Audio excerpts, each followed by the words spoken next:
Hello, my name is Chris Grosset. I'm a senior consultant with NVision Insight Group. I'll be giving you a brief presentation today on the shared governance framework that was proposed in the consultation report for Wood Buffalo National Park. I have over 20 years of experience working with committees for protected areas in the territories that have various levels of responsibility under co-management agreements or shared governance agreements. I've had different roles with these various committees, from being their support in a sort of secretariat role to being an expert brought in to assist them with management planning, master planning, as well as representing the interests of those committees when they are taking their plans, ideas, or issues to higher levels of governance authority, or going through review processes, say, such as environmental assessment reviews. So I do hope that through the examples that I'll present to you today and some of the considerations, it will help you advance your thinking on what is the best approach going forward for shared governance for Wood Buffalo National Park. In the presentation today, I'll give you a brief overview of what we're going to be looking at, followed by a discussion of the various spectrums of approaches that we've seen from the examples we've looked at on management agreements. Then I'll go through the steps that are presented in that proposed governance framework and bring forward a few specific examples to help your thinking. And we'll end with some considerations so that you can be prepared for the upcoming workshop. The purpose of our presentation is to really summarize and show to you that there are various approaches to protected area management and different levels of shared governance that you should consider as you move forward. We're going to look at the proposed framework in more detail so that when you come to your discussions, you have some examples that you can draw upon and figure out how you want to come to agreement on how to proceed. And these examples will be shared with you, not necessarily as best practices, but as areas of promise or opportunities that you might want to consider as you work forward in your group for your future agreement. We have put this together by a number of different tools. So in our methodology, we have the community consultation report that has been presented to you.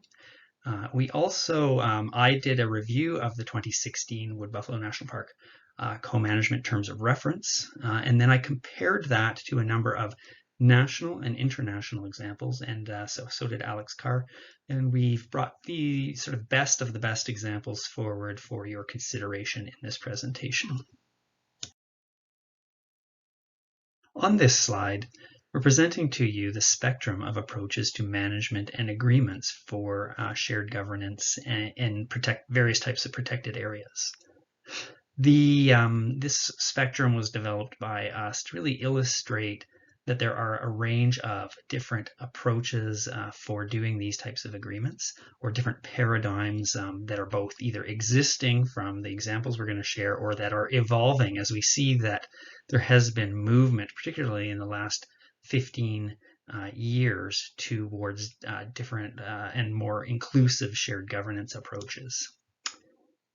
It's noted in the consultation report that the Indigenous government's position for Wood Buffalo National Park is clearly pointing the way towards a fundamentally different approach than what we're calling the status quo, which is your 2016 Wood Buffalo National Park co-management terms of reference.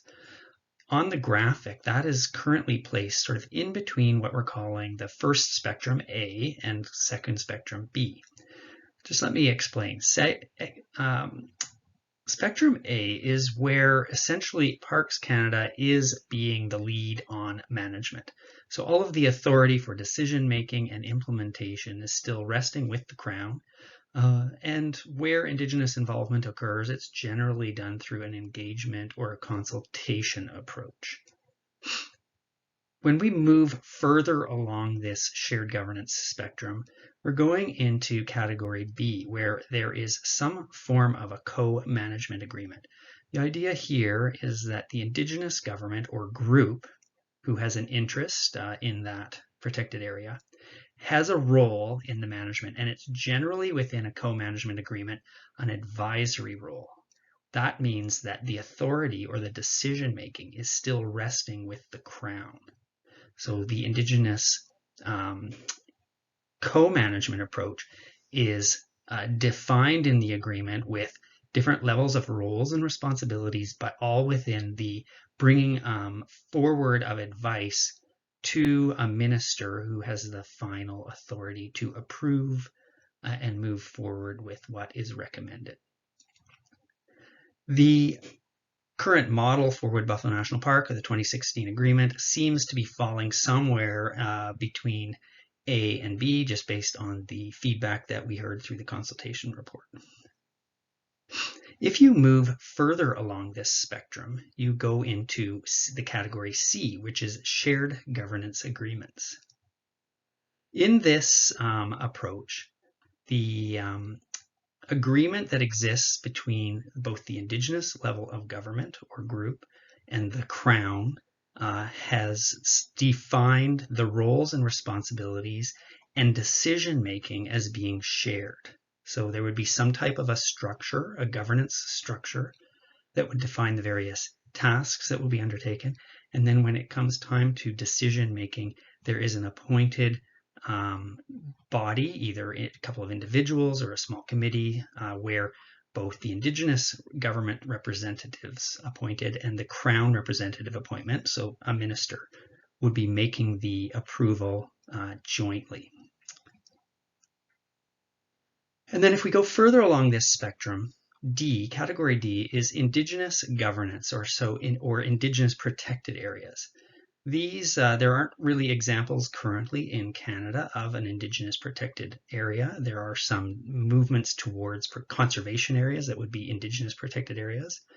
But the idea here is that all of the authority for the governance and decision-making rests with the Indigenous group. Through the research and the looking for examples in Canada and internationally, it was very clear that there isn't really an example that is showing us the ideal shared governance structure yet. As I mentioned earlier, the movement towards shared governance is reflected in the agreements that exist, and they're showing an evolution and an increasing amount of roles and responsibilities and authority making for Indigenous governments. But I wouldn't say that there is an example yet that is the one that we would hold up as the ideal. And so what we did is we sort of looked at what was shared in the consultation report and identified that in that spectrum, somewhere between co-management and shared governance, that model B and C, is where the sort of target landing zone seems to be from those who participated in the initial consultation. And so what we did is, looking to what you shared with us, as well as the examples, the good examples that exist of different types of co-management or shared governance agreements for protected areas in Canada, we created this governance framework. The governance framework is really bringing forward some of the ideas or considerations that your group should discuss at the upcoming workshop and moving you towards finding the common ground for the things that should be part of a future negotiated agreement.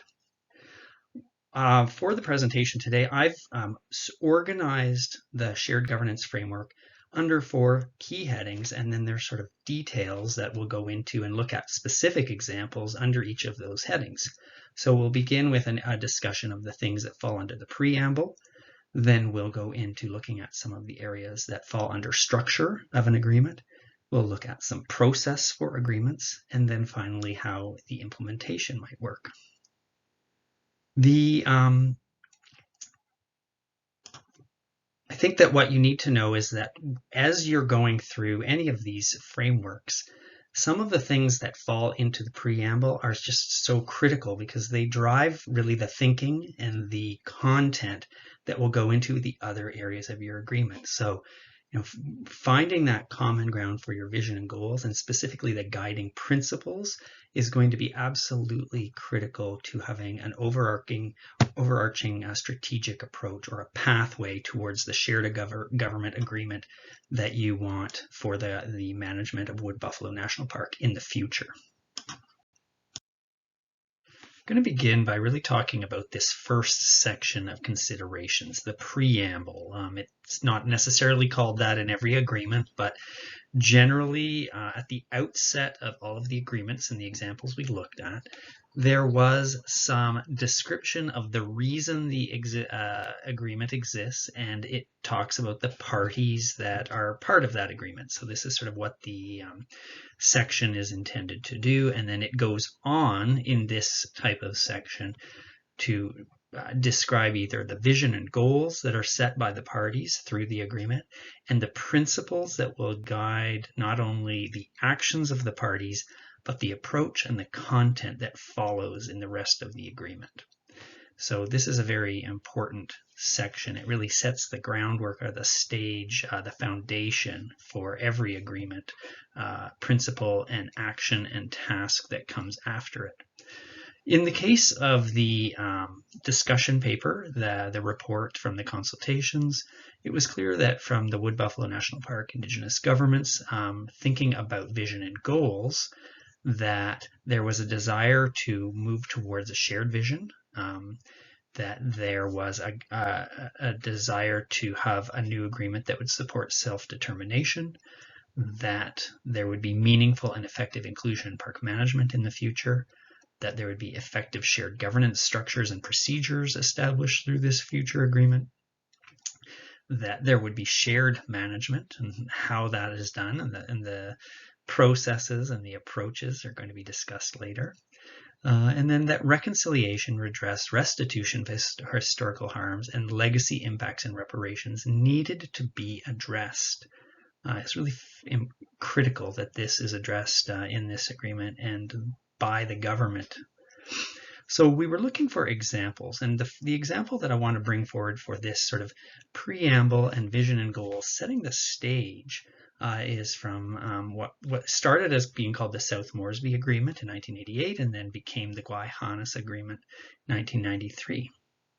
So in the preamble to this agreement, first of all, it identifies that the agreement is between the Government of Canada and the Council of the Haida Nation.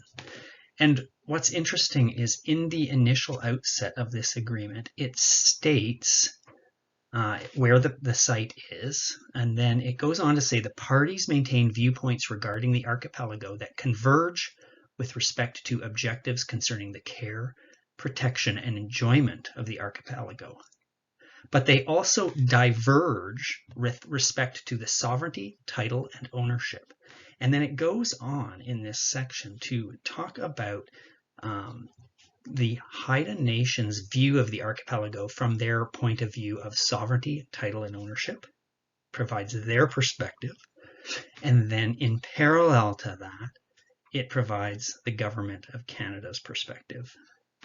And this is really critical to setting the stage to say, here are the parties, and here is what is important to each of the parties in understanding how the agreement will go forward and how they will both respect together and move forward together, but also how they respectfully may have disagreement or diverging viewpoints on some of the issues. And that's really the purpose of a preamble. Now, in the Guayhanas Agreement, they go on to then further define, what we are going to say is their vision or their goals for the area. So in this case, they talk about both parties agreeing to the long-term protective measures that are essential to safeguard the archipelago as one of the world's great natural and cultural treasures. And they say that they're going to set the highest standards of protection and preservation through the remainder of this agreement, where the details of how they're going to do that is established. And then it goes on in this to set another set of goals and vision, that there would be constructive and cooperative management through planning, operation, and management activities. That is further described in the agreement. So these are the types of things that a preamble should be considering. Staying within the preamble section, another thing that's common amongst the agreements we looked at is the statement of the principles that guide the agreement and the relationship going forward. So one of the things that we know from the Wood Buffalo National Park Indigenous Government Consultation Report is that there needs to be consensus developed around what the overarching principles that will guide this inter-Indigenous government relationship going forward, as well as your relationship going forward with the federal government, Parks Canada. So we understand and recognize that there's going to be further exploration of how to come to these guiding principles that are seen as common amongst all of your groups. Those conversations will occur at the workshop. But some of the commonly heard things that would sort of guide where principles are important to your group were respect and recognition, equity and equality, cooperation, Indigenous worldview and values being included and respected and followed or guiding the document and the agreement. That there would be decentralization and devolution potentially of some of the roles and responsibilities. There would be work done to address the adjacency and subsidiary issues and needs of the groups, and that through the process of the conservation and work and management of the protected area, there would be reconciliation ongoing between the Indigenous governments, your citizens, and with the federal government. So we were looking at what does this mean? How do we see the success of establishing principles through other example agreements, and how do the other agreements approach the principles that guide governance and management to be successful? What seems to be clear is that there is a common use of language around participation in the principles, so ensuring that Indigenous groups who are impacted by the protected area have full or recognized participation rights and roles and responsibilities. That there is respect and recognition for the relationship of the Indigenous people to the landscape and its resources, the sort of use history and ongoing use that should be respected and acknowledged in the agreements. And that there is setting up the process so that Indigenous ways of being, or the knowledge systems that's held by the Indigenous groups affected by this protected area, are integrated and drive and inform the contents of the agreement. So looking at a couple examples, I'm going to use the Guayhanas example again. The first thing that in the agreement, some of the principles that are talked about in the preamble touch on maintaining and restoring a healthy and productive ecosystem. Those are shared principles between the parties. There's a desire to contribute to benchmark science, and it's recognized that there is both Western science and traditional ecological science or Indigenous science that's included in that benchmark science viewpoint. And then maintaining the continuity of cultural use and activity, and providing for sustainable use by the Indigenous citizens going forward. And so these are elements that are talked about in the preamble. And then they have, I followed through from the agreement to the Guayhanas management plan to see how those principles are reflected. So in the guiding principles of the management plan, you see there are 6 guiding principles. They are brought forward from the traditional knowledge system. So I can't do the pronunciation of the traditional terms, but the English translations are respect is the first guiding principle. So that is dealing with the respect between each other as well as all living things. And then responsibility, that recognizing that all parties have a responsibility for the management care of the land and sea. The interconnectedness, that this dependency is a web that crosses all aspects of both the lived and the managed environment. And then the balance, so recognizing that there's a need to seek and maintain balance within the system. Then seeking wise counsel, the important role of elders, to teach traditional ways, and the importance of the embedding of these traditional ways in both the traditional knowledge and scientific information that's provided for the park. And finally, the last principle on their list is giving and receiving. This is the reciprocity that's essential practice in the interactions with each other and with the natural and spiritual world of Guayhanas. So we can see that in that agreement, the principles that were described in general terms flowed into the actual management plan as very specific guiding principles for management going forward. Another example I want to talk about briefly is from the Umbrella Inuit Impact Benefit Agreement for territorial parks in the Nunavut settlement area. The agreement that we have here sets forth a number of principles, but the statement that leads into the principles is really critical. I want to share with you. It says that Inuit of Nunavut have a unique relationship with the ecosystem of Nunavut that is ecological, spiritual, and social in nature, and have accumulated a related body of traditional knowledge called Inuit Kaimaitakani, which is necessary for responsible decision-making regarding lands, waters, and resources of the territorial parks. And then it goes on, building from this sort of overarching principle of that relationship of Inuit to this land and resources. It talks about the principles that will guide the management, operation, and planning of their park system, which is for joint planning and management between government of Nunavut and Inuit, that there would be benefit derived from parks-related employment and economic opportunities, that there will be social, cultural, and ecological disruption that may occur, and given that that is a reality, the planning, management, and use of lands, waters, and resources in parks should avoid, wherever possible, that disruption. That the impacts of parks on harvesting, for example, would be part of that disruption, and that the appropriate management and guidance from Inuit Kaimaitakani would be used in the planning and management decision-making in order to avoid or mitigate any of these disruptions.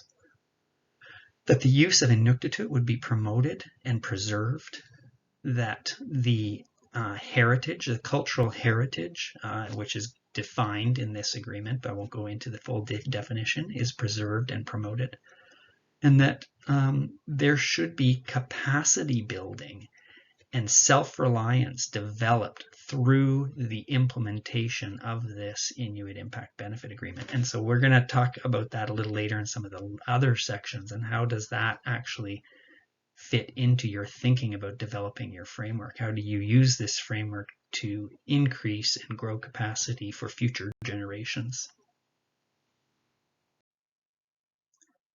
The last part that's typical to a preamble for an agreement is definitions.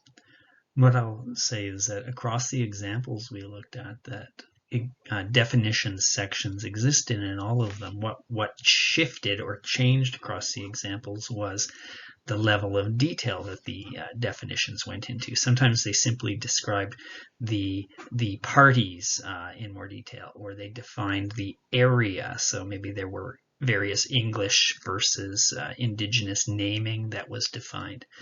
But the more robust agreements got into definitions that really looked at defining the key words that could be interpreted differently or in more than one way.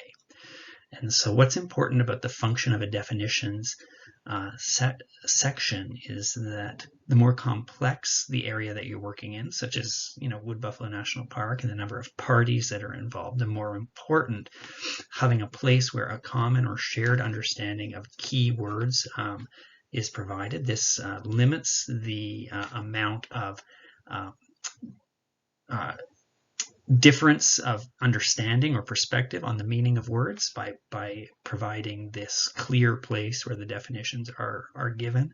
And it also allows you to, on the reverse side of that, broaden an understanding of a word. There could be some groups that have the same word, but from their, say, traditional practice might interpret that word or describe that word differently. And so that can be accommodated in an agreement definitions section, these broader understandings of words. The thing that's important is that your definitions section should really be written for the audience that are going to be looking at the agreement to understand how it impacts them, or those who are using and implementing the agreement to understand what is required of them when they're undertaking their roles and responsibilities in terms of implementing the various terms or expectations that are set out in the agreement. And you can use this definition section. We see it in a few of the larger agreements where acronyms are included in the definitions so that they can then avoid repeating, say, lengthy terms or specific words throughout the document. So they're using it not only as a definitions, but they're using it as a glossary in a few of the agreements. So that's a consideration that you should think about. We're now moving into the next section of the shared governance framework. This is the section with the title Structure. Before I really get into what the purpose of the structure section is, I want to read a quote that I pulled from the consultation report. In this section under Strategic Approach and Pathways, the quote was, "The Indigenous communities of Woodbuff National Park are in a difficult process of reimagining governance structures and processes that will shift the focus on the role of the colonial government as sole decision makers to those that are inclusive of Indigenous communities, reflecting their ethics, values, histories, and desired land use and occupancy." This is such an important quote for really setting up what the purpose of this structure section is. And I would argue that this section is really the meat of the discussions that need to be undertaken in your upcoming workshop. Because in the structure section, you're really going to be placing putting in place the foundation for what it is shared governance is going to look like in the future of Wood Buffalo National Park. This is going to be, how is the decision-making undertaken? How is, if you're having a committee structure for advisory work, how is that going to be done?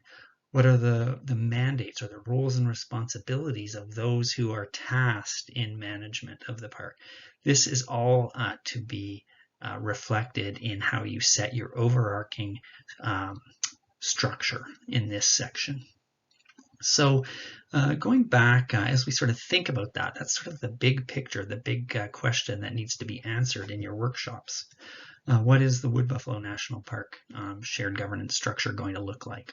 So in the consultation report, some of the key things that came up were the importance of a decolonized approach, the importance that the governance of the lands and resources are inclusive of use, recognizing there is both historic and ongoing use of the land and its resources, that there needs to be equality between the Indigenous governments and the Crown. So this would come to the equality of, who's involved in planning and management and operations, or rather, where does authority for making decisions rest? This is a really critical question. What's that going to look like going forward in a new decolonized approach? And then how do we ensure that shared governance is aligned with, key guiding documents, UNDRIP, the Truth and Reconciliation Commission, and the World Heritage IUCN recommendations? So these are the things that sort of are in the thinking already, but we need to articulate in terms of structural responses. And then in terms of mandate, this sort of falls out in the first section that you might want to consider. What are the common issues across all of the Indigenous governments? And then where are there bilateral or limited multilateral processes or arrangements required? And I think that what is so unique from our look at examples is that in the rest of Canada, if there are any, or it's very few examples where there is more than one Indigenous group who is entering into an agreement with the government, any level of government, whether it's the federal or territorial or provincial governments. And so we recognize that a lot of the examples don't have that, multiple Indigenous governments and communities who have a stake and will be impacted by this agreement. And so the challenge ahead of you is that you have to find the common ground, and how do you proceed in this shared governance in this situation. But also, I think that what's so important is looking at the examples and seeing that there isn't a perfect example out there, thinking of this as an opportunity. How can you define a new approach and a new relationship for moving forward with Wood Buffalo National Park in a decolonized approach that really does have what we would probably want to call like real shared governance, as opposed to some of the models where the shared governance goes to a certain level of, say, input and advisory, but doesn't extend all the way to the authority or decision-making place. So we think that there's an opportunity for you, given your unique circumstances, but there are a number of, discussions and barriers that need to be overcome so you can find common ground.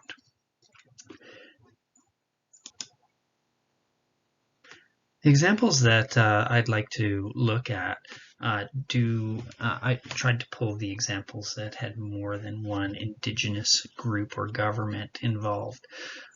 So I'm going to look at Nahanni National Park Agreement. In the management plan for the Nahanni, the agreement identifies that cooperative management with a number of parties and Parks Canada is going to be done through what they're calling a consensus team.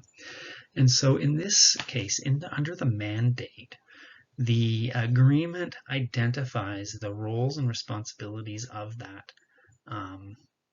consensus team. So the mandate essentially is saying that this group has an authority, and the mandate goes on to describe the places where that authority exists and the extent of that authority.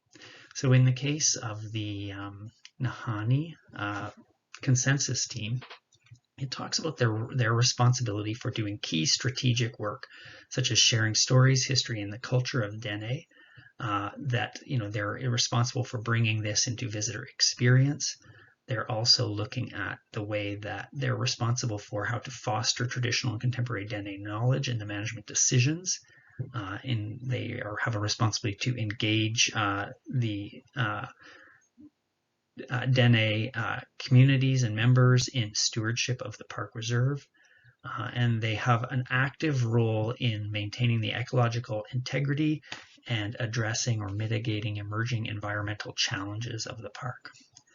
And then it goes on to sort of describe the actual resources that they have these management and operational responsibilities for. So in the other example that I want to look at, just in terms of mandate, is also in the Northwest Territories. I do apologize for not pronouncing the name correctly, but Nasicho National Park Reserve. This is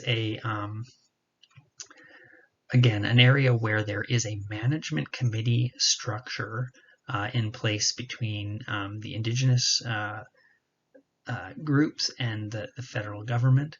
And in this case, they have what's called a management committee, and the mandate identifies the structure of that committee as well as the appointment and then their roles and responsibility. So the roles and responsibility in the case of this group are to address all matters that affect the park that lie within the Sahtu Renewable Resources Board's powers and responsibilities. They are responsible for the management plan and any future amendments to the management plan. They are responsible for park employment, training plans, and economic opportunities. They must guide the way that the operations of the park is undertaken, propose changes that may occur to the park or the park boundaries, provide advice. They are involved with the issuance of permits that relate to any of the permits identified in the management plan. and the measures that will be taken to protect sites. This could be sites of cultural or spiritual importance, archaeological significance, ecological or ecosystem impacts. And so the mandate is really provided to this management committee in this case. And when you read through the description of the mandate, it is a mandate as an advisory group. So they're still providing the decision making up to a ministerial level. So it's an important, or in this case, I believe it was a board level. So there's a leveling or a layering of responsibility and decision making in the agreement. That is something I want you to think about as well, because we're going to come back and look at these types of ideas and the way that different levels, roles and responsibilities and levels of authority can be and are being addressed in various examples. While the specific structures that are going to frame the shared governance for Wood Buffalo National Park aren't yet evident, there are many models that can be considered by the Indigenous governments as you move forward with your discussions that come from models that we identified in the research, such as Taidinene, Guayhanas, Torngat Mountains, and others for protected areas such as the Nunavut Territorial Parks Inuit Impact Benefit Agreement. So in this section, I'm going to look at governance structure and governance authority. So there'll be, linkages between these next two portions. I'm going to talk a little bit about what we heard during the consultation report, and then how does the examples, the two that I'm going to focus on are the Guayhanas and the Umbrella Impact Benefit Agreement for Nunavut Territorial Parks. I'm going to call it the Nunavut IABA. How do these inform some of the thinking or decisions that you need to make during your upcoming discussions? So in the engagement report, the consultation report, the things that we heard from the Indigenous governments is that a governance structure model needs to be encompassing of both the separate but interrelated leadership structures and technical and official levels of structures that are existing within each of the Wood Buffalo National Park Indigenous governments. There needs to be a structure that provides for equality of representation, that the shared governance structure should be adequately resourced. And so later on, you'll see in the presentation, we're going to talk more about secretariat. So that is recognized as a structural requirement. And that things such as Indigenous priority hiring into parks-related jobs at all levels is an important consideration. So again, this will come to some of the things that will be talked about later when we look at operations, and again, back down to policy and regulations in this section.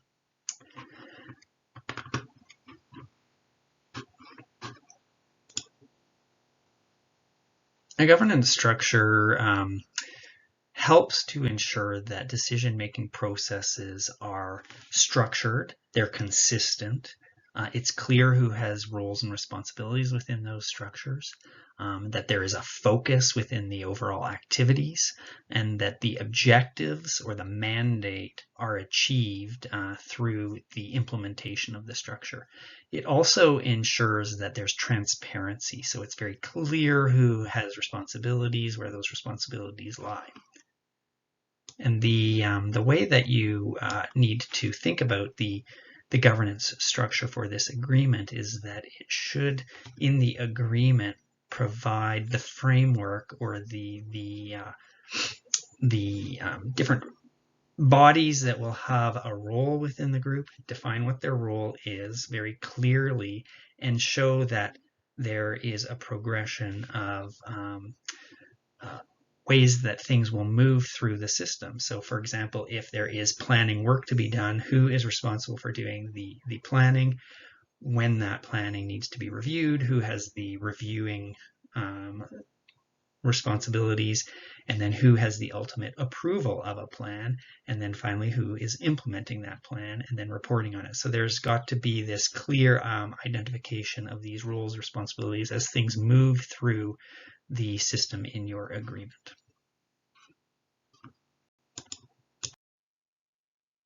Thinking back to the slide that had the spectrum of shared governance, We placed the 2016 Indigenous Caucus Terms of Reference for Wood Buffalo National Park in between A, which was the management authority and decision-making authority resting all with the Crown, and B, where there was co-management, where there was Indigenous contribution to management, but authority still resting with the Crown. So somewhere in there is your current model or your status quo. The next section, I would like to take a look at some examples that rest first within co-management in that B category, and then the next within the C category, or shared governance. So beginning with co-management, the example I'll draw from is from the Nunavut Inuit Impact Benefit Agreement, or Nunavut IIBA, for territorial parks. Within that agreement, the governance structure is set out in tiers. So the decision-making authority rests with the minister for the department where parks rests within the government of Nunavut. Underneath that is a layer called the Nunavut Joint Planning and Management Committee.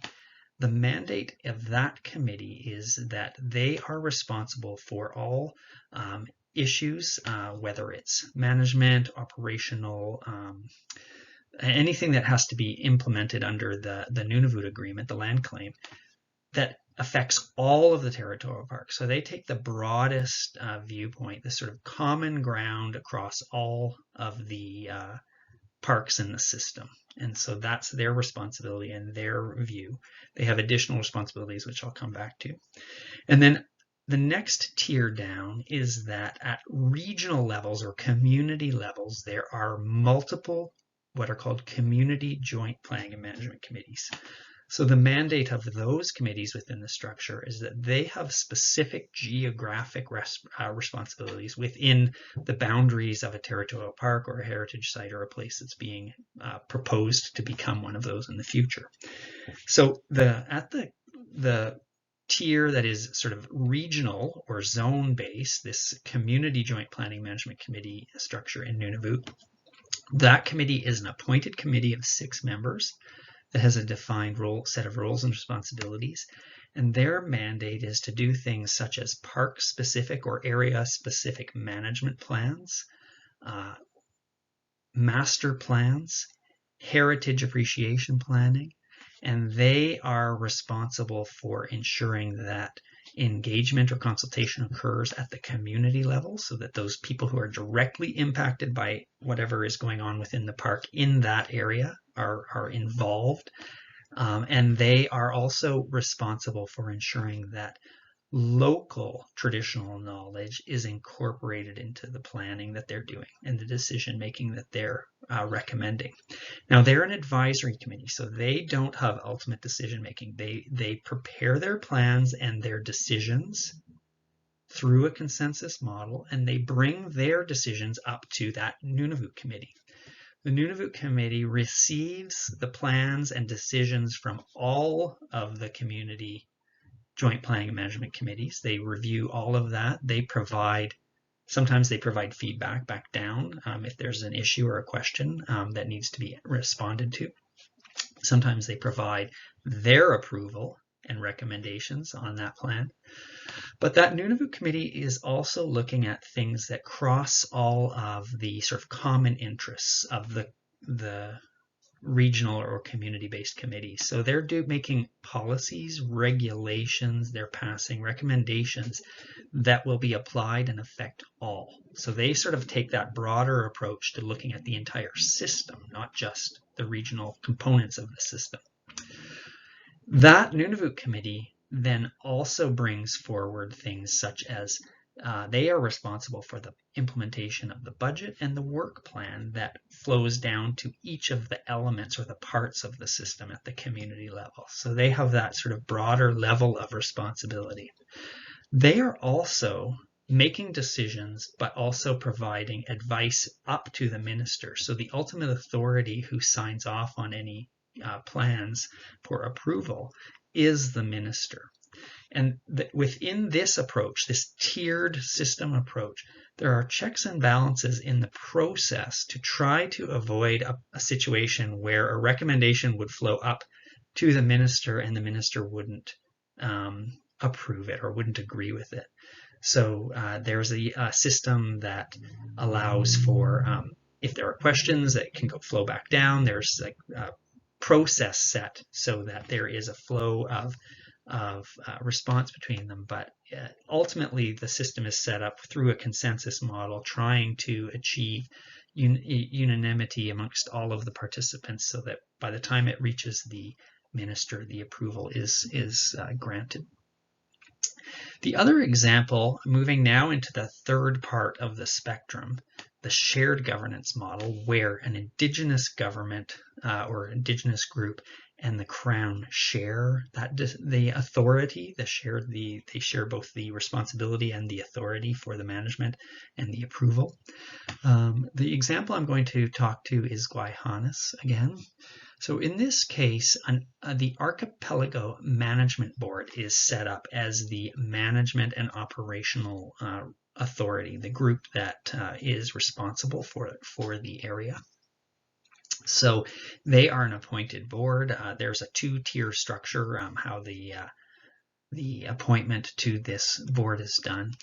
And it sets out in the agreement their roles and responsibilities for things such as planning or operational decisions and guidance. The AMB, which I'm going to call them for ease, they are to make their decisions based on a consensus approach. Now, when the AMB makes a decision that is documented as being made in full consensus, in their shared governance model, their decision is then forwarded to the two parties who do the approval. So the two parties that share the approval or the authority here are the Government of Canada, so the Minister for Parks Canada, and the Haida Nation. So the Council of Haida Nation holds the other side of the authority in this shared governance model. When a decision is made through the AMB in consensus and it comes forward to the two authorities, the agreement is written in such a way as that it then would be seen as being recommended for approval at that highest level of authority. Where there are differing perspectives, the AMB may bring forward their concerns. So they may have some areas of common ground, but areas where they might have diverging perspectives. They can bring forward those areas of divergence for counsel to the two bodies. So they can bring forward a question where they are having trouble seeking consensus to both the Government of Canada Minister and the Haida Nation Council for guidance and counsel. And then if there is actually a situation where the AMB cannot reach consensus, the decision shifts up to the Government of Canada and the Haida Nation Council, and it is their responsibility to have discussions and negotiations trying to seek that consensus or agreement. And in the event that they are unable to seek agreement, then they can go to an outside party for sort of like an arbitration or a facilitated a final decision.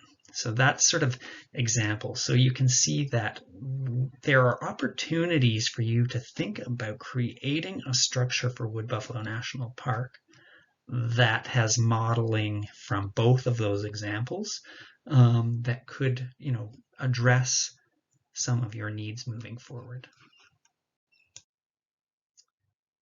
Governance is ultimately about, decision-making authority and the flow of recommendations and advice, and how does this occur within a shared governance management approach to a protected area.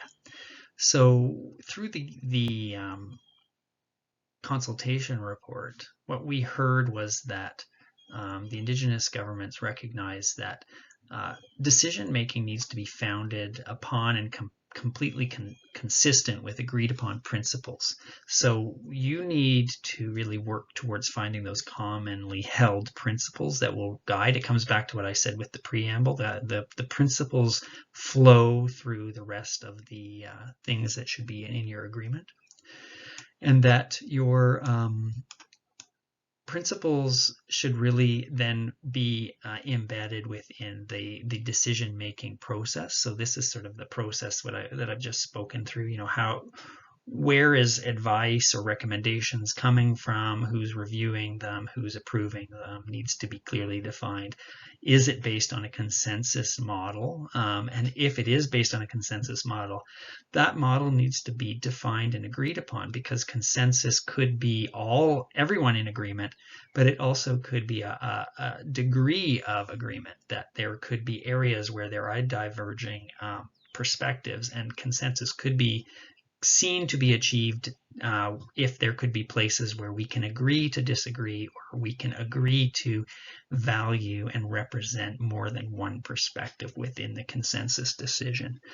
Then there's the ultimate situation where we have a full conflict, where there is divergence that cannot be overcome within the system, and your agreement should be addressing that. And we're going to talk about that in the next section. Governance needs to be transparent. There needs to be a process for consent, so you need to be clear who's involved in the decision-making process, what their role and responsibility is.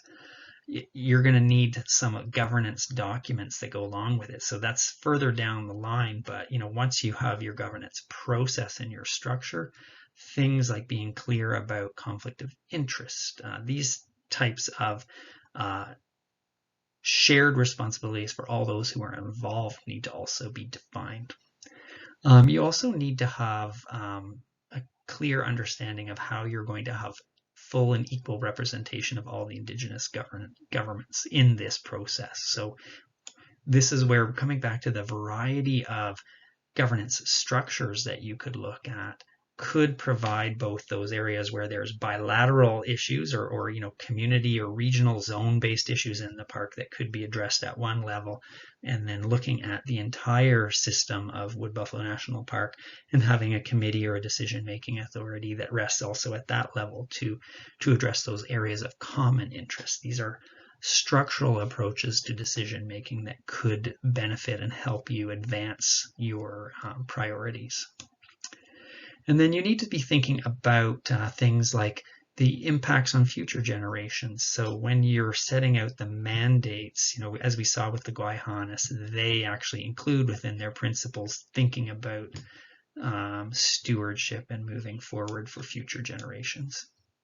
And of course, your governance and authority must be consistent with the existing framework, legal framework, treaty framework, the existing agreements that and legislation that govern and guide your work.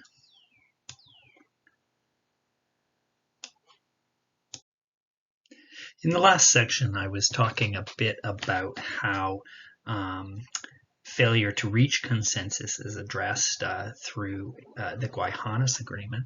I think that what we want to talk about at the end of this structure here is how would an agreement for Wood Buffalo National Park address conflict. But I think, conflict is a difficult word. In this case, the way that I'm using the word conflict is defining it specifically as discord among the Indigenous governments resulting from a lack of agreement or a harmony of perspectives. So it's not a conflict in this, sort of aggressive sense, but more that, there's challenges to come to full agreement that exist, particularly when there's this number of parties involved, as well as the vastness of Wood Buffalo National Park and the overlapping areas of both common interest as well as bilateral interest that occur within your national park.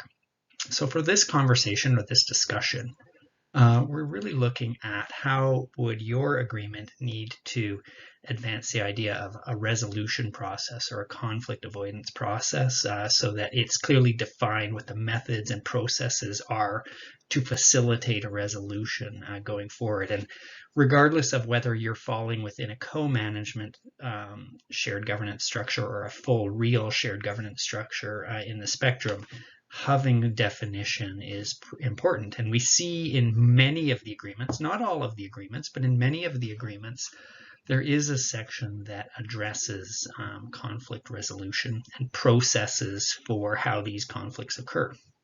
And many of them, where there is disagreement, there is a process where there can be dialogue back and forth, or questions posed back and forth. So if somebody doesn't approve something or doesn't agree with something, there is time frames and processes of what must be followed in terms of communication to try to keep those lines of communications open and transparent during the conflict. And so it's important to think about this as something that should guide you going forward. The other thing I think that's important, I'm going to pull from the example of the Tai Dene Nene Territorial Park Protected Area Agreement. I thought this was very interesting, is that within their section on resolutions, they provide two different definitions for the types of things that could occur. And this is very interesting. They have in this agreement the distinction between an issue and a dispute.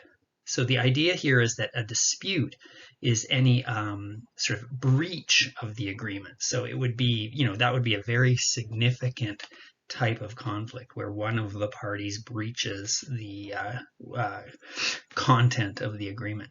Whereas an issue is more of that disagreement or divergence of perspective of the parties on a topic that pertains to the protected area, where no consensus has been able to be achieved. And then the section goes on to discuss and identify the processes that are followed for both disputes and for issues. So this is an example that might be beneficial, particularly if you think that you want to move towards a shared governance model where there are tiers of committees and responsibilities might be zoned or regionalized across the park. There could be differences between what the types of issues are, and you might want to provide definition and put some framing around those things so that the processes are very clear for how you move forward. We're now moving into the section that's common amongst the frameworks that we looked at called process. And within the overall purpose of process sections, it's really to define the things that require the agreement to set like obligations and minimum requirements. So things like, you must have a management plan, or you must have whatever is critical to the ongoing governance of the protected area. What we see in the agreements generally across the country is that the process sections do not provide deep levels of detail. The agreements tend to provide the highest level of, there is a requirement for a management plan. This is, say, the timeline for the management plan, who has a role and responsibility in it, but it doesn't tell you like how to create the management plan or the content of the management plan necessarily. Usually there are additional frameworks that sit outside the agreement that guide that level of detail for the different process steps or the operational workings of the protected area. So within planning, in particular, the development, approval, and implementation of a management plan for Wood Buffalo National Park were brought up in the consultation report as a key element that needed to be addressed through the shared governance framework. It was said by the participants in the consultation report that the Wood Buffalo National Park Management Plan is at the heart of the formal planning for park governance, management, and operations. So this is really seen as a key document, the Wood Buffalo National Park Management Plan. Now, it's important to understand that Parks Canada develops management plans in a templated approach. So there is consistency in the content and way of doing management planning that occurs across all Parks Canada's system. And it's sort of how they apply their mandate and ensure that they're addressing some of their requirements in each management plan. Now, going forward, thinking about Wood Buffalo National Park and your process of decolonization, how the Indigenous governments want to see a unique approach to management planning needs to be identified. So if you're going, I think in this situation, in this section of the agreement, you would want to identify that the creation, for example, of a management planning template that's agreed upon by the parties in the shared governance agreement is a first step. So rather than moving directly into management planning and doing that, you need to come back together and say, how do we actually do management planning specific to us, the Indigenous governments, and specific to Wood Buffalo National Park in the way that our traditional protocols and our traditional practices is respected and followed in this process.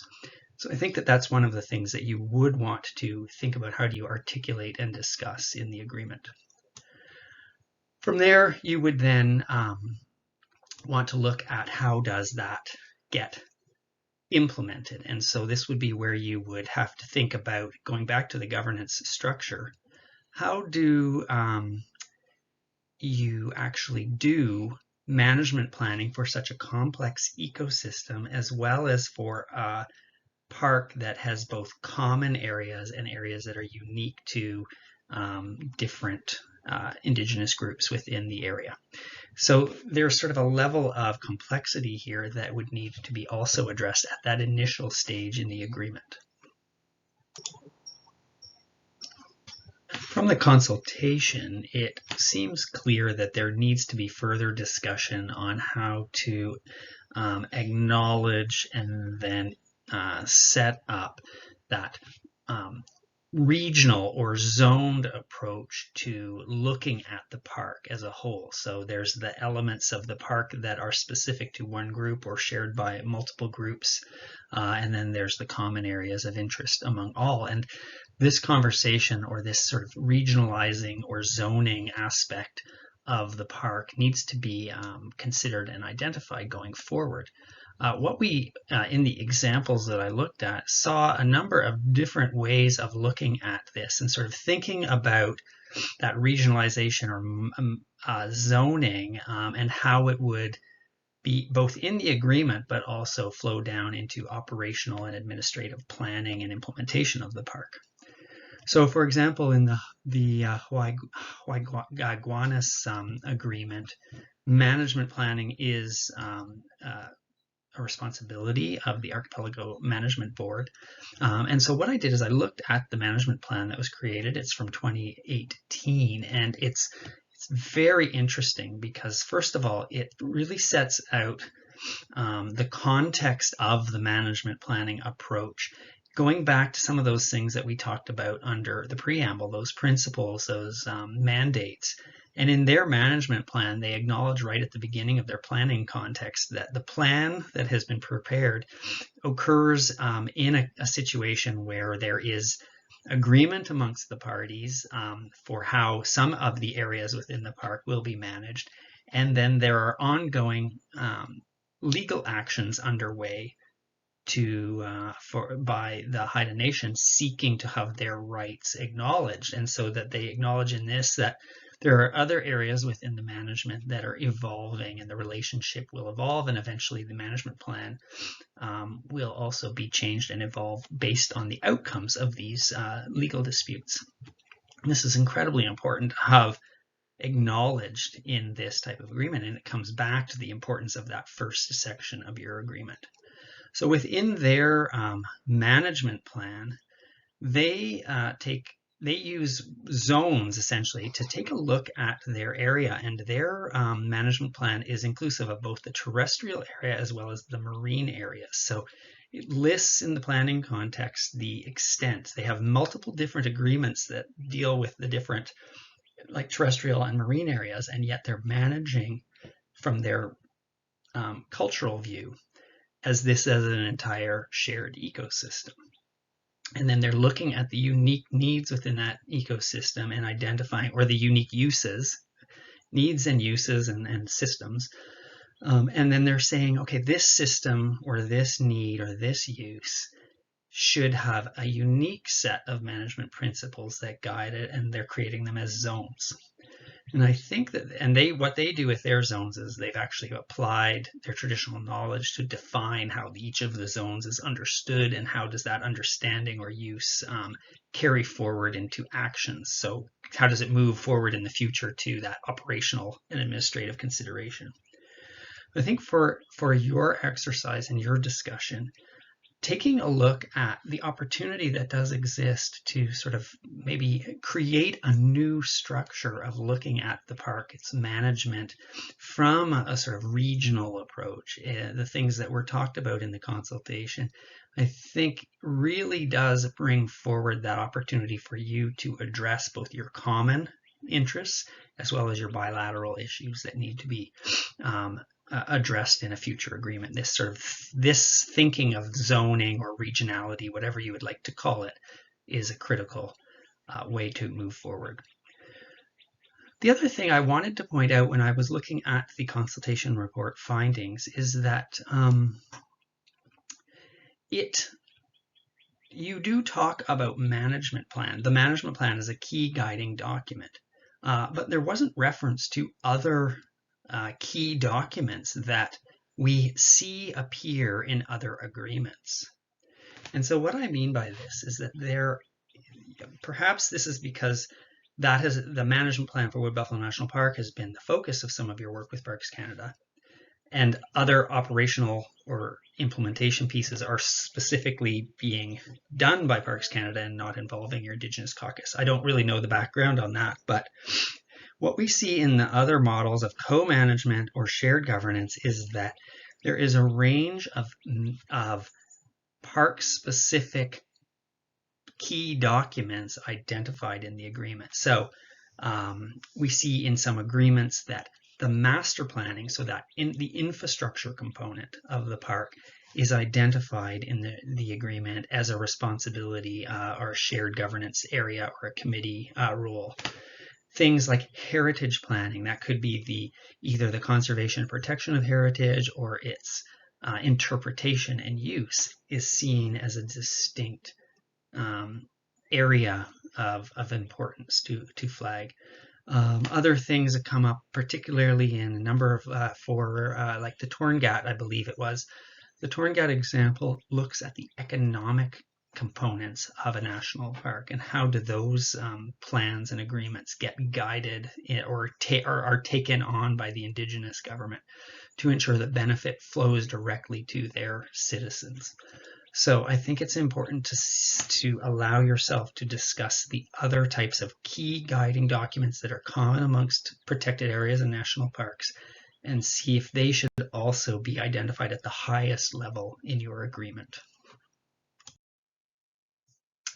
In this section, we're talking about operations, and in the context of operations here, it's not the operation of Wood Buffalo National Park necessarily, but it's the operation of this agreement or the operation of the shared governance structure, the committee structure, the authorities that needs to be defined and clarified in an agreement framework. So, how, for example, will shared management and stewardship responsibilities be operationalized when within this new governance system is the question that needs to be addressed. And as noted in the consultation report, issues around shared management exist at multiple levels within the Wood Buffalo National Park governance sort of ecosystem.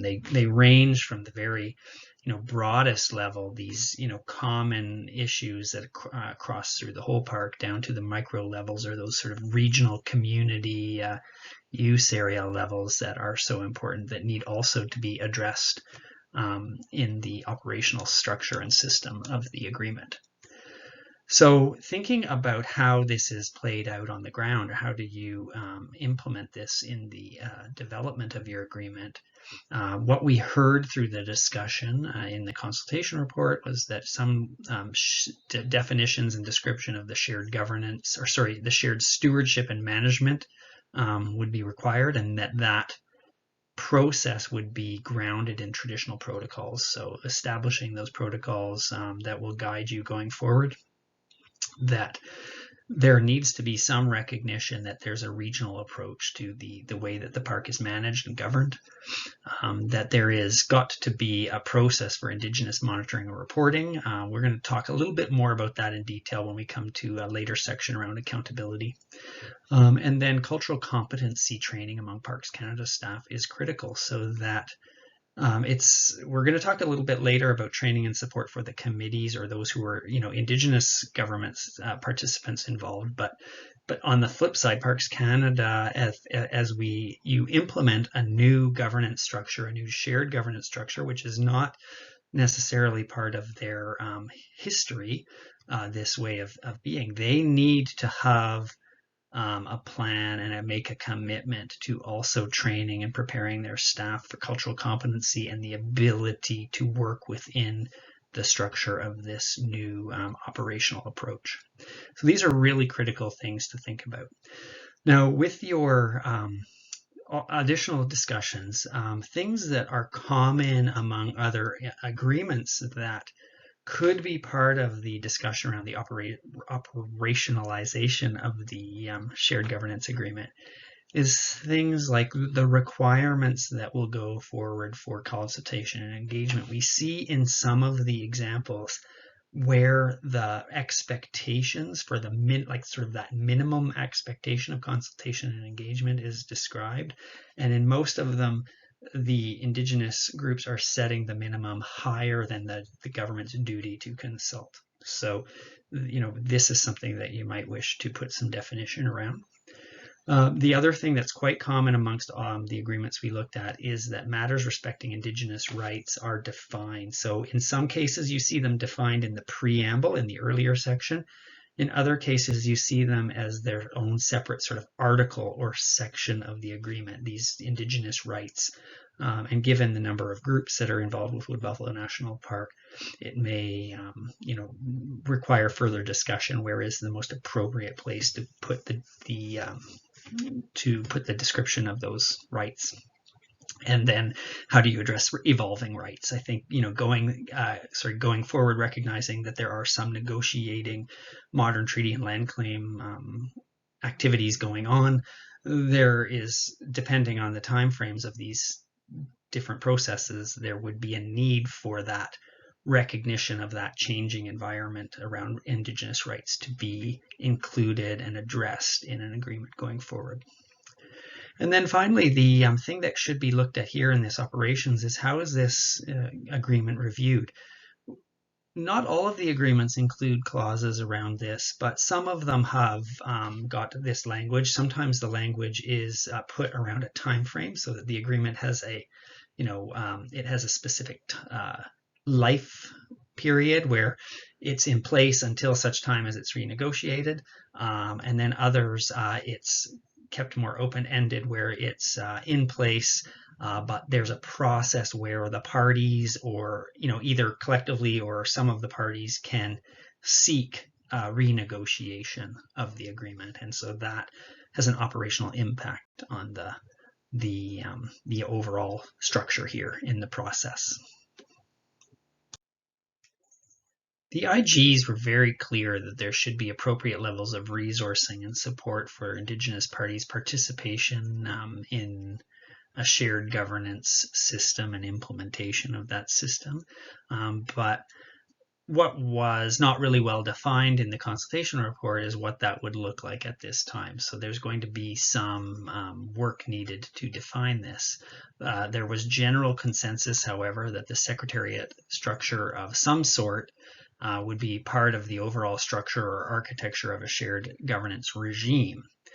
One potential model that was identified was the Northwest Territories Intergovernmental Council. 4 of the Wood Buffalo National Park IGs are represented within that structure already.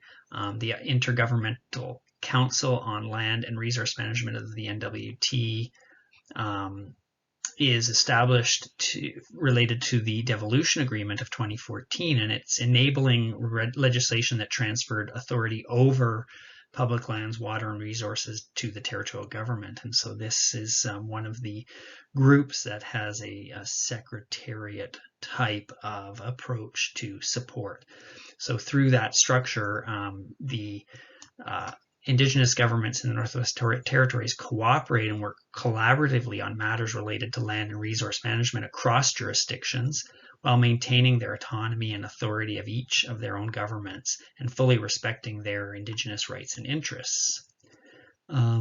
There's a number of key features that go along with that structure that are defined. Now, one of the things that's interesting looking across agreements that exist for national parks is that secretariat structures aren't defined in the existing agreements that I looked at for the examples with the federal government.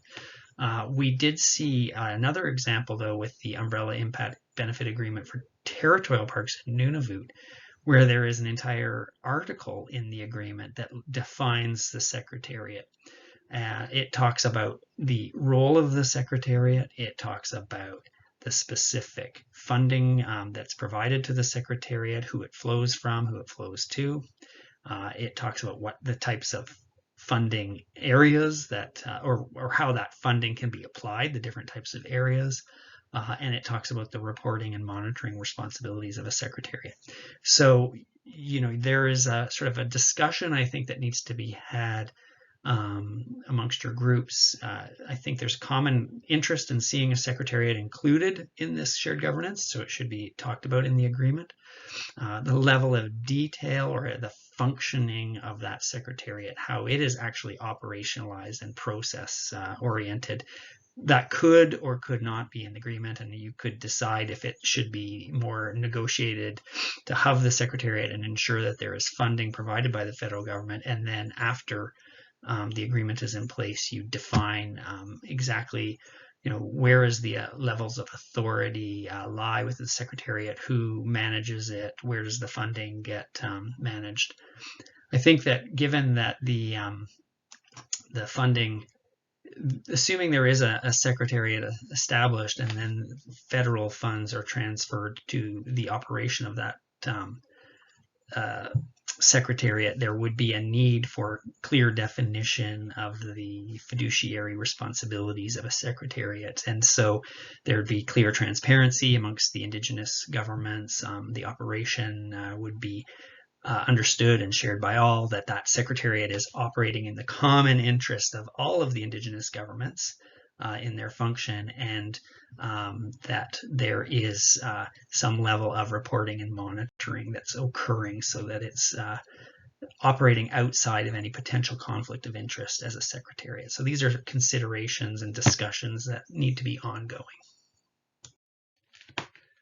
Now we're moving into the implementation section that you should consider for your agreement. Now, in this section of implementation, we're not talking about the administrative implementation, the day-to-day implementation, but this is really thinking at the highest level of what needs to be included in the agreement or acknowledged in the agreement in order for the implementation to meet those principles and that vision that is established by the IGs.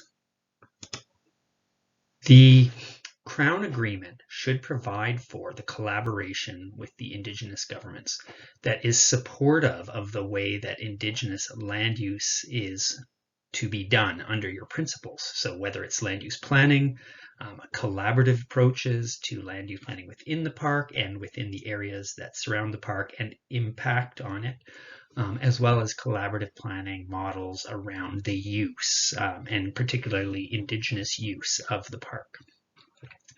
So in the reporting, the consultation report, the Wood Buffalo National Park Indigenous governments really spoke very clearly about the importance of a couple of things. One is reporting. So how is reporting done and from Parks Canada or about the park, and how is monitoring established in the future? So in terms of reporting, what's clear is that there's a need for you to have very clear and open lines of communication within your leadership, as well as to your citizens, about the activities going on in the park and the impacts, and also to have feedback to provide from them into the process.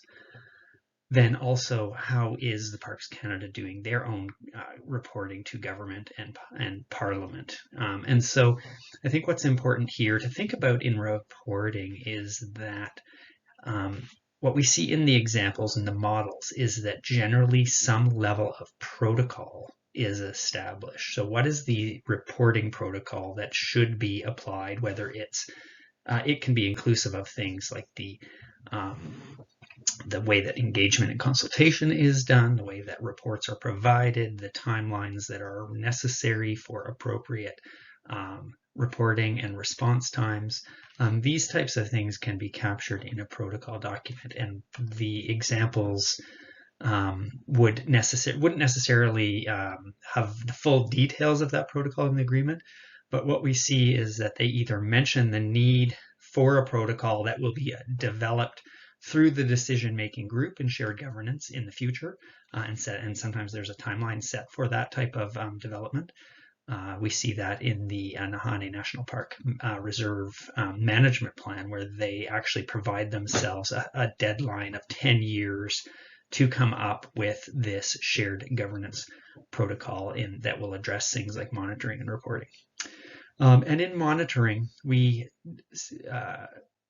hear from the types of comments that were done in the consultation the importance of really understanding what is being done with data that is collected and where is that data kept. So this comes into the notion of ownership, control, access, and possession of data, and that can be both scientific and traditional knowledge data, and that really needs to be addressed in your agreement. The mechanism, again, could be done detailed afterwards, but you should acknowledge the importance of this, what we call the OCAP principles, in your agreement. And then I think going back to the highest level, very much at the beginning of this presentation, the notion of principles. How do you want your principles of traditional knowledge use and application in the management, planning, and operation of the park in the future acknowledged here? So how is that going to be done? It needs to be clearly linked from your principles right through to the actual agreement implementation components. So one of the things that I looked at and I thought was very interesting in the example agreements from the Nahanni Dene National Park Reserve, right through from the interim agreement right through to the management plan, so over a 20-year period, some of the principles that followed through in that agreement that are interesting is one is that within the park, they looked in the agreement at the ecological integrity of the park and acknowledge that the ecological integrity inside the park is impacted by things that are occurring outside the park. And so in the agreement and then further into the management plan, structures, going back to earlier section here, the governance structures sets up mechanisms where there's an internal group that is doing both monitoring and reporting of what is seen in terms of the park's ecological integrity, but also there's a level of responsibility assigned to that management group with the Indigenous governments included that is participating in decision-making on activities that are occurring outside the boundaries of the park, but are influencing or impacting on the park. So that's seeing that the park is impacted by, for example, the watershed is extending beyond the park boundary. Activities on that watershed impact the park's integrity, and that the park's management committee or shared governance structure should have a role in how those external activities and decisions are discussed and made. So it's an important thing for consideration here, is how to be inclusive of that, both reporting and monitoring responsibilities in your agreement. Moving on to training and support. This topic, training and support, wasn't specifically a question or a discussion point of the consultation report, but it was clear from the conversations that were held that ongoing training and support of Indigenous governance committees or individuals involved in a shared governance model would be required moving forward. And it's required in a number of ways in order to address either enhancing existing capacity for various roles and responsibilities, or developing new capacities as additional responsibilities come along in the future.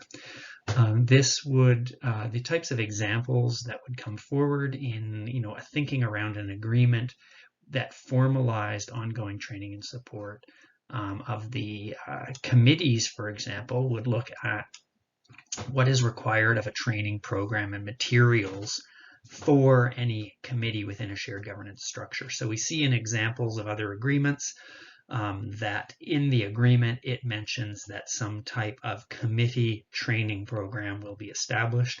And in some cases, it even assigns a higher level of authority. Let's say it's a tiered level of authority, as we talked about in the structure.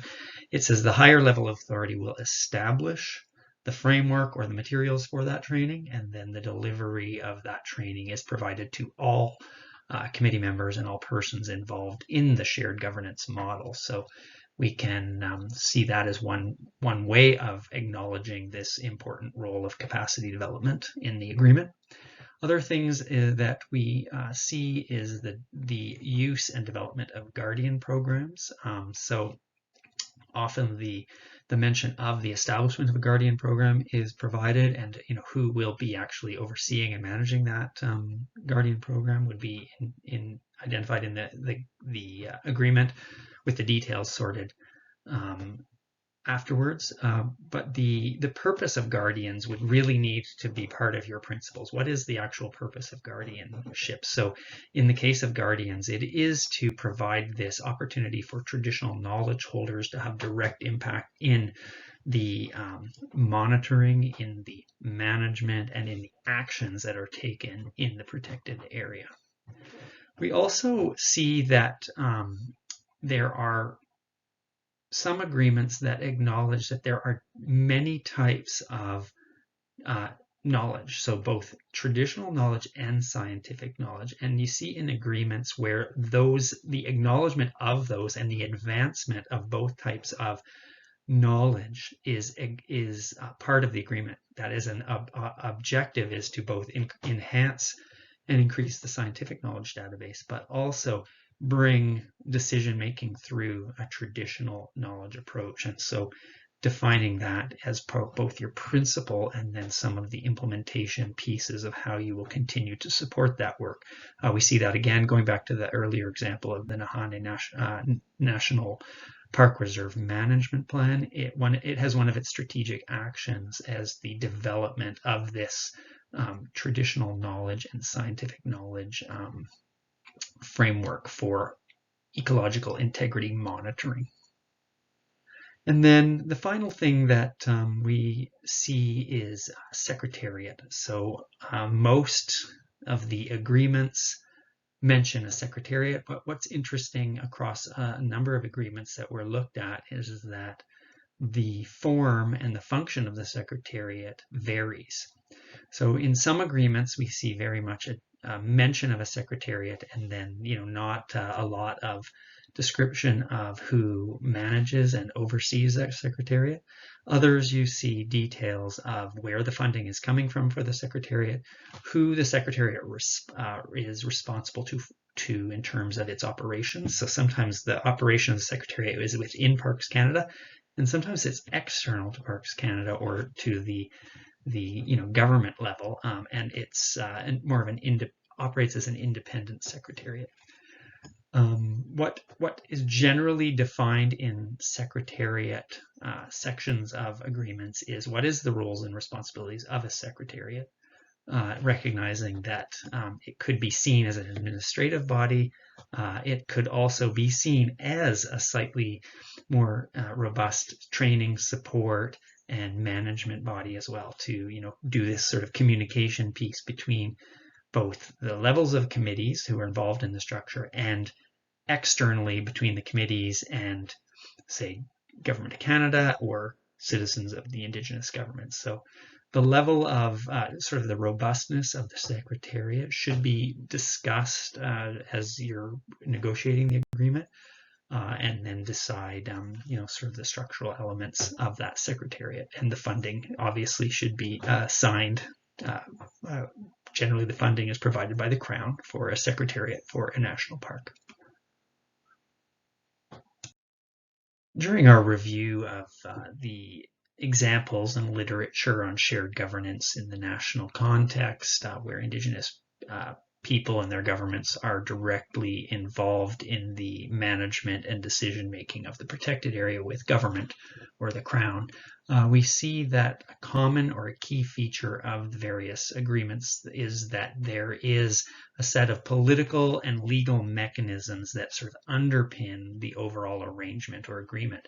So these could be existing pieces of legislation or policy or treaties or modern land claims that must be acknowledged in the agreement in order to advance its implementation, or in a few cases where there is, say, ongoing negotiations in play, or there's a need to develop and update new regulations and legislation as a result of the agreement so that it can be implemented in the future. So in our consultation report, this sort of topic of policy and regulations that would apply to a future agreement wasn't a specific question, but it comes up throughout the conversations that have been held to date.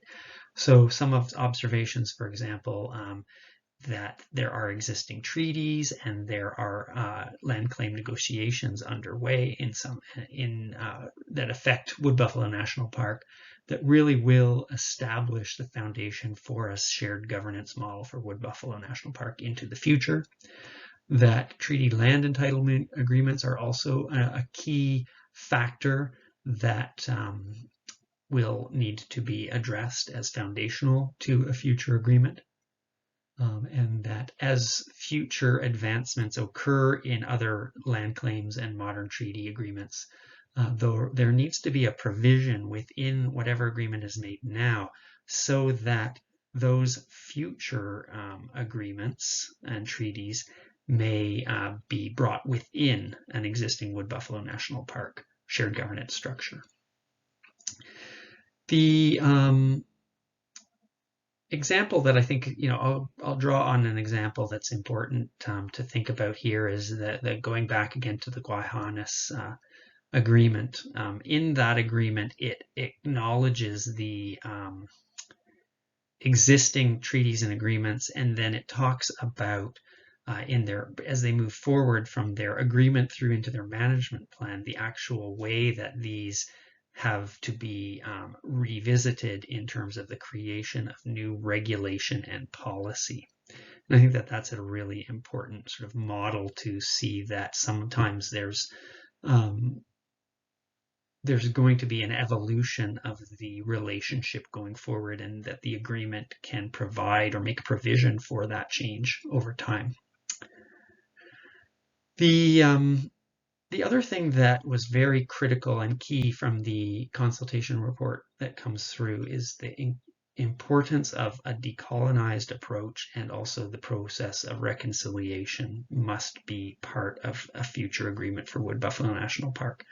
And we see this particularly with more recent agreements or recent management plans in the examples coming forward. Commitments to the shift in approaches for decolonization, as well as commitments to the ongoing pathway to travel between the Crown, non-Indigenous Canadians, protected areas, and the Indigenous people whose land these places are on. So these, for example, in the going back again to Nahane National Park, in their management plan, you see strategic objectives that will allow them to advance some of their goals for decolonization of the approaches. So working with their structure of management committee to come up with new management practices and policies that are grounded in traditional protocols is one of their strategic objectives. You see within the Guayhanas report a commitment to a reconciliation process between government and the First Nation Council, and that follows through into the management plan and how the management plan will be implemented. And then we see just, generally, I've included the Indigenous Circle of Experts report called We Rise Together. It speaks very to the very important topic of recognizing the harms that have been realized in a lot of these protected areas, the history of these protected areas. And you spoke about it in the consultation report very clearly for Wood Buffalo National Park. And that in the ICE report and recommendations, they speak very clearly about this either co-management or shared governance report must include processes for healing. And so I think that your agreement, it's very clear from the things that you've said, must also be inclusive of that healing process. And then the shift of policies and regulations must follow to achieve that ongoing reconciliation over time. Return to the shared governance continuum here and repeated the graphic. Prior to your upcoming workshop, you'll need to consider where you want to be in that preferred landing zone, somewhere between B, co-management agreement, where Indigenous government and group have an advisory role, but the authority or decision making still rests with Crown, and C, shared governance, where the Indigenous government and Crown share authority or the decision making. As we mentioned in the consultation report from our review of examples, there's not currently one perfect agreement for shared governance in Canada that you can use and fall back on as your model, but by pulling from numerous examples in that framework that's provided to you as a discussion point, you can start to craft an approach to co-management or shared governance that meets the needs of the Wood Buffalo National Park Indigenous governments. And as I think we also mentioned earlier,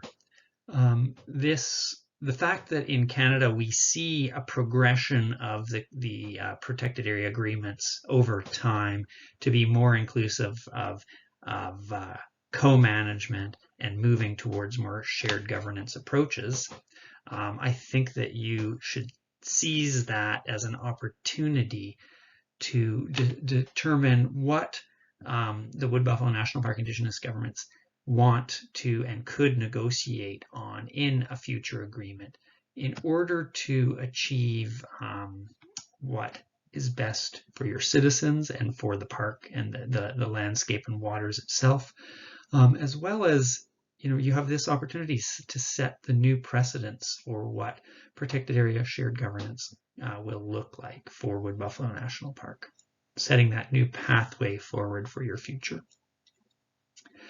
In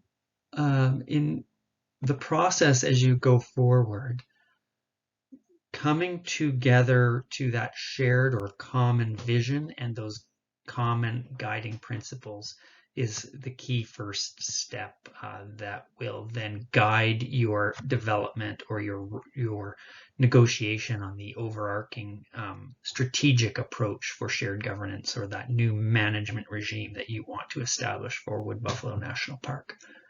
The strategic approach will ultimately guide the content of everything else that's in that drafted framework that's presented. So getting that vision or those guiding principles down first will really assist you with filling in the requirements that you each see for the other elements of an agreement framework. What I think I'm going to get to some final questions for you to consider, but I think that the key thing to really see as your foundational discussion is to determine what level of influence, control, and authority, where is the jurisdiction that you want as Indigenous governments within Wood Buffalo National Park in this new approach with the Crown. And so you need to decide where it is in that landing zone that shared governance best suits your needs and your desires going forward. Over the course of this brief webinar, we've presented a lot of ideas, a lot of examples for sort of promising practices to advance shared governance. And what I would like to leave you with for your consideration ahead of your upcoming workshop is a few key questions that you might want to come ready to discuss.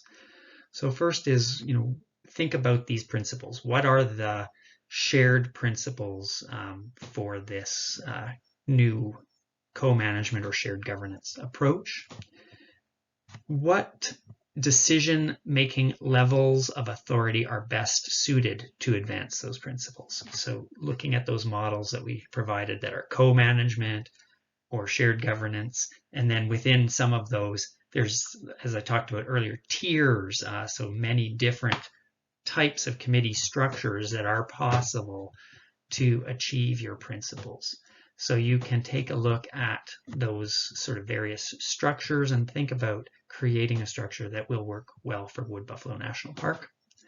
And then another key question is this notion of consensus. How will you define consensus? And what is going to be your process to apply consensus? So within whatever structures that you are aiming for, providing some key wording around the notion of consensus and how in your cultural protocols it can be achieved, and then how within this complex environment of Wood Buffalo National Park is consensus achieved, I think needs to be discussed in more detail.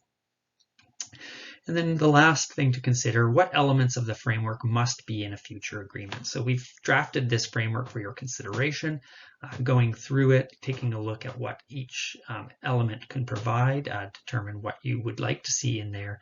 And then, as I've mentioned, some of the agreement examples that we looked at go into great levels of detail for each of those framework components, and others provide more of the broad strokes of the that element, and then leave it to the actual co-management committee or the governance committees to then provide more of the detail as they move forward and advance their management.